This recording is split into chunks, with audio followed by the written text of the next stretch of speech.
శుక్లాంబరధరం విష్ణుం శశివర్ణం చతుర్భుజం ప్రసన్నవదనం ధ్యాయేత్ సర్వవిఘ్నోపశాంతయే. పురాణానుక్రమణిక. సౌనకుడు ఇట్లా చెప్పాను: ఓ ధర్మేశ, అంతయు వింటిని ఏమీ మిగల్లేదు. ఓ మహాభాగ, బ్రాహ్మణుడైన నాకు పురాణం మరలా చెప్పుము. ఇట్టి పురాణాన్ని పుట్టినప్పటి నుండి వినలేదు, చూడలేదు. ఓ తండ్రి, దాన్ని చెప్పు తీరును చాలా బాగుగా ఉన్నది అని చెప్పగా సూతుడు: ఓ మహాభాగ, అవధానంతో శ్రద్ధగా వినుము. కొన్ని అధ్యాయాలు విన్న చాలును, పురాణం ఫలం లభించును. ఈ బ్రహ్మవైవర్త పురాణమందలి బ్రహ్మఖండమందు ఎక్కువగా బ్రహ్మ నిరూపణం చెప్పి తిని. ఎవరికైనానూ అది అనిర్వచనీయమే. నాకు వచ్చిన రీతిని తెలిపి తిని. బ్రహ్మ సాకారం, నిరాకారం, సగుణుడు, నిర్గుణుడు అని విడివిడిగా చెప్పి తిని. ఎవరి శక్తి ఎంతో అట్లే ధ్యానము, గోలోకాది వర్ణానుక్రమం విడివిడిగా చెప్పి తిని. ఓ విభో, ప్రసంగవశాత్తు వచ్చు అచ్చట ఉపయోగించి ఉపాఖ్యానం చెప్పి తిని. జాతుల నిర్ణయం, అట్లే సంకరముల సంగతి, ప్రశ్నను అనుసరించి విశిష్ట ఉపాఖ్యానాలు, రాధా మాధవుల క్రీడ, మహావిష్ణువు పుట్టుక, విశ్వేశుల నిరూపణలు క్షిప్తంగా చెప్పి తిని. ఓ ద్విజోత్తమ, బ్రహ్మ నారదుల సంవాదం యథార్థమునకు మునీంద్రుడైన నారదుని వివేకం, బ్రాహ్మణుని ఆజ్ఞతో నరనారాయణ ఆశ్రమానికి అతనితో నారదుడు వెళ్ళట, అతనితో కలిసి దర్శనం, వారి సంభాషణం, నారదాదుల తొలి నివేదనం బ్రహ్మ ఖండక్రమ ప్రకారముగా వివరించి తిని. ఓ ద్విజోత్తమ, ప్రకృతి ఖండం వినుము. ఇది సుధాఖండంతో సమానం. ప్రకృతి లక్షణం చెప్పి తిని. ప్రకృతుల వర్ణన చేసి తిని. వారి ఉపాఖ్యానం, వర్ణన, పూజాదికం, లక్ష్మీ, సరస్వతి, దుర్గా, సావిత్రి, రాధిక వీరి చరిత్రను, ఇతరుల చరిత్రను విడివిడిగా చెప్పి తిని.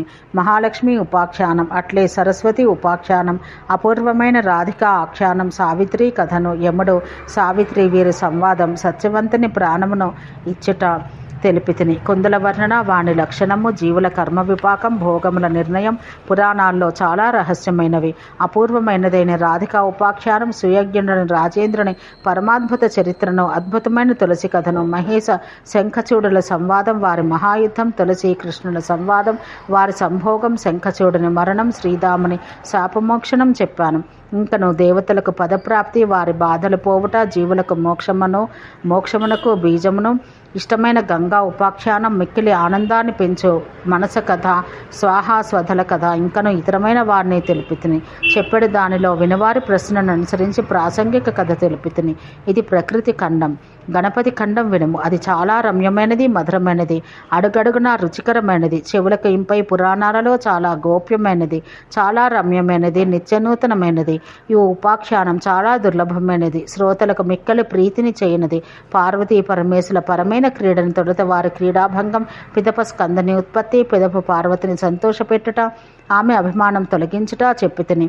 పుణ్యక వ్రతం, విష్ణువు, దేవి వార్ల ఉత్తమ చరిత్ర, మంచి వ్రతం గల పార్వతికి హరి వరదానం ఇచ్చుట, బ్రాహ్మణ అతిథి రూపంగా శివమందిరంలో హరి దర్శనం, గణేశుని ఆవిర్భావం, పార్వతీ పరమేశుల పుత్రుని ముఖం చూచుట, పరమానంద రూపంగా శివుని మందిరంలో గొప్ప ఉత్సవం జరుగుట, దేవతలు మొదలైన వారందరూ ఆ పిల్లవాణ్ణి చూచుట తెలిపితిని. ఆ బాలుడు నిత్యుడు, అజుడు, విభువు, సత్యస్వరూపుడు, పరముడు, పరబ్రహ్మ స్వరూపుడు, అన్ని విఘ్నాలను హరించువాడు, శాంతుడు, అన్ని సంపదలు ఇచ్చువాడు, తపస్సులకు, జపయజ్ఞములకు, వ్రతములకు ఫలమునిచ్చేవాడు, మిక్కిలి కమనీయమైనది, స్త్రీలకు రమణీయమైనది, పార్వతీ పరమేశులకు ప్రాణం కన్నా అధికమైనది, ప్రియతమైనది, పరమాత్మ స్వరూపం, భగవంతం, సనాతనం, అన్నిటికీ ఈశం, అన్నిటికీ బీజం, సాక్షాత్తు నారాయణాత్మకం. అతని దర్శనం వల్ల, స్తవం వల్ల, ప్రణామం వల్ల, పూజనం వల్ల పాపనాశన మగను. అతడు ధ్యానానికి అసాధ్యుడు, ఆరాధనం చేయుటయు కష్టము. అతని వల్ల కోటి జన్మల పాపం నశించును. కార్తీకుని ఉద్ధరణం, అతని అభిషేకములను చెప్పి తిని. గణేశ పూజ వల్ల అన్ని విఘ్నాలు నశించును. కార్తవీర్యార్జునితో జమదగ్ని యుద్ధం, సురభిని హరించుట, ముని యొక్క మరణం, పతివ్రత అయిన రేణుక యొక్క చితి ఆరోహణం, చాలా దారుణమైన భృగువు ప్రతిజ్ఞను చెప్పి తిని. ఓ ద్విజ, ఈ 21 మార్లు క్షత్రియులు లేకుండా చేట సంవాదం, గణేశ పరశురాముల వాదంతో జ్ఞానలాభం, వారి దారుణమైన యుద్ధం, హేరంబని దంతం విరగొట్టుట, దుర్గా విలాపం, ఆమె భార్గవుని శపించుట, పరశురాముని స్మరణతో హరి ఆవిర్భవించుట, స్వయంగా ప్రభువు నారాయణుడు పార్వతికి బోధించుట, పరమాశ్చర్యకరమైన కృష్ణుని వరదానం, అభయదానం, అన్ని సంపదలు ఇచ్చుట అను వృత్తాంతంలో చెప్పాను.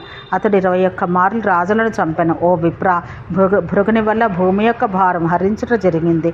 ప్రశ్నించిన క్రమాన్ని అనుసరించి పూర్వకథ చెప్పబడింది. ఓ ద్విజోత్తమ, ఈ విధంగా సంక్షిప్తంగా గణపతి ఖండం తెలిపాను. శ్రీకృష్ణ జన్మఖండం సావధానంగా వినము. జన్మ మృత్యు జరా వ్యాధులు తొలగించినది, మోక్షమిచ్చినది, పరమైనది, హరిదాస్యాన్ని కూర్చినది, శుద్ధమైనది, వినసొంపైనది, అమృతం వంటిది, చాలా అపూర్వమైనది. ఈ కథ చాలా రమ్యమైనది, నిత్యనూతనమైనది. జన్మలో ఎన్నడూ వినని విషయాలు వింటిని. అది అడుగడుగునా రుచికరం, అన్ని ప్రాణులకు దీపం వంటిది, పరమమైనది, సంసార సముద్రాన్ని దాటించినది, కర్మలను అనుభవించుట అని రోగాలు నశింపచేయి రసాయనం, శ్రీకృష్ణుని చరణాంభోజములను పొందుటకు సోపానం కారణమైనది.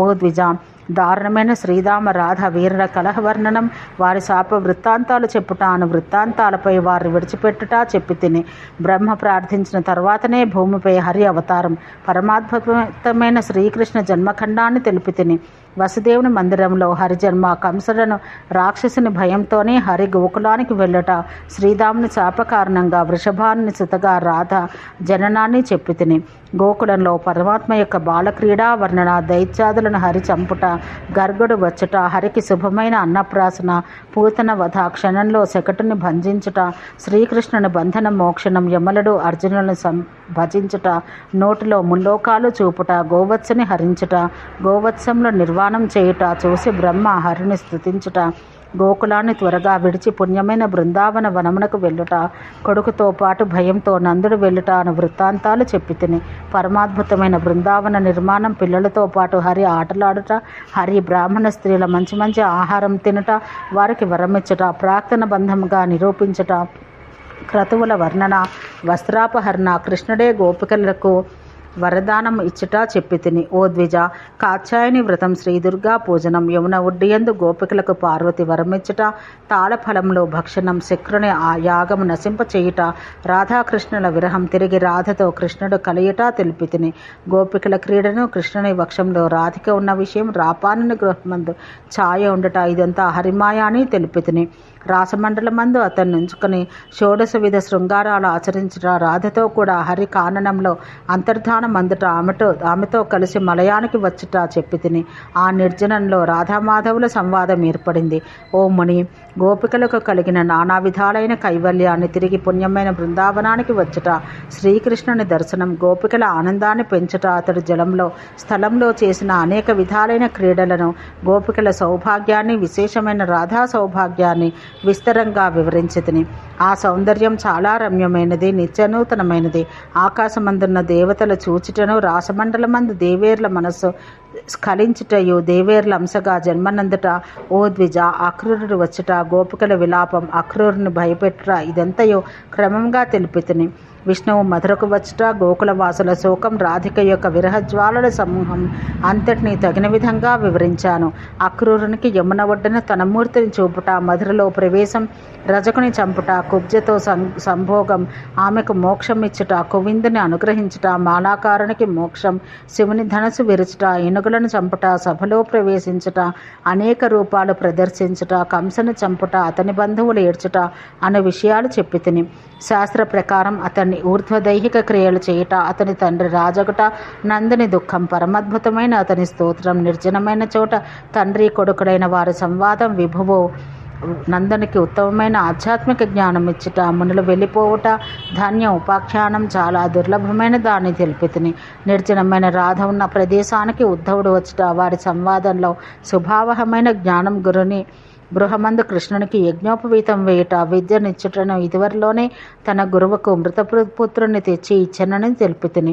అటు పిమ్మట జరాసంధిని అణచుట, యవన్ని వధ, ద్వారకా నిర్మాణం, విశ్వకారుని ప్రయత్నం, ద్వారకలో ప్రవేశించుట, ఉగ్రసేనుని విలాపం, రుక్మిణిని హరించుట, రాజులను అణచుట, స్త్రీలందరినీ వివాహం ఆడుట, మాయావతికి మోక్షం, శంకరుని మాయావతికి మోక్షం, శంబరుని వధ, ధర్మపుత్రుని రాజసూయ యాగమందు శిశుపాలునికి మోక్షమిచ్చుట, దంతవక్త్రునికి మోక్షం, సాల్వుని వధలు తెలిపాను. ఓ ముని, మణిని హరించుట, స్వర్గం నుండి పారిజాత పుష్పం తెచ్చుట, కురుపాండవుల యుద్ధంతో భూభారం తగ్గించుట, ఉషాపహరణం, బాణుని చేతులు కోసివేయుట, బలి చేసిన స్తుతి, అనిరుద్ధుని పరాక్రమం, పరమ దుర్లభమైన రాధా యశోదుల సంవాదం చెప్పి తిని, పరమాద్భుతమైన శృగాలుడిని వాణ్ణి ముక్తిని, తీర్థయాత్ర ప్రసంగంతో గణేశుని పూజకు, రాధికతో పాటు పరమాత్మైన కృష్ణుని దర్శనం తెలిపి తిని, రాధాదేవి దర్శనం, రాధ యొక్క తేజ ప్రకాశనం, తీర్థమందు రాధతో తిరుగుట, రమించుట, రహస్య స్మరణం, దర్శనం, రాధ యొక్క తేజ ప్రకాశనం